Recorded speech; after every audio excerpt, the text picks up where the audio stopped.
Ako každý rok, aj teraz vďaka obecnému zastupiteľstvu zavítal 5. decembra Mikuláš aj do miestneho kultúrneho domu. Ugyanezen a napon az Izsai önkormányzat jóvoltából a kultúrházba is ellátogatott a Mikulás.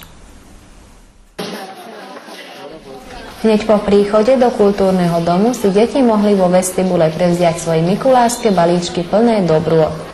A kultúrház előcsarnokában minden gyermeket ajándékcsomag várt a Mikulástól, tele minden jóval. Toto podujatie otvorila zástupkyňa starostu obce Helena Aggová, ktorá všetkým prítomným zapriala príjemný večer a dobrú zábavu.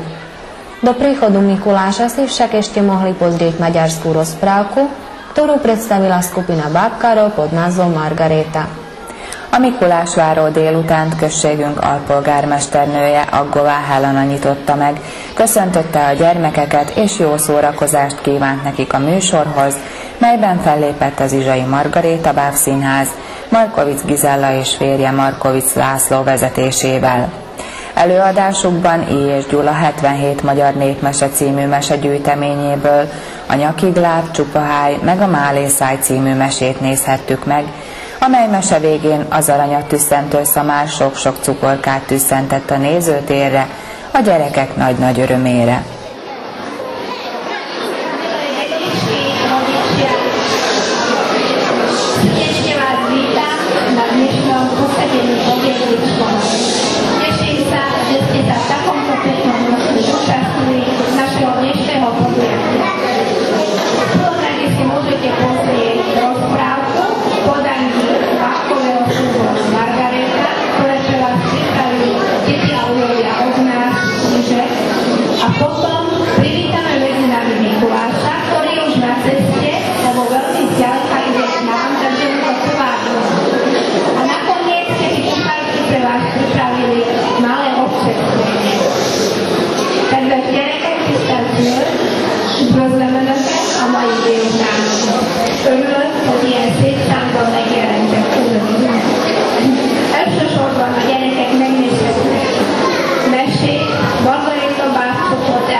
vannak egy hírhez szokott valaki elmondani. Így elég. Ott a másik. Gyere ki, csendben legyetek, ne állod a kényének, hogy kicserésem az asztal. Arci, az, csókat, vegyek, az is azt, hogy ez ilyen.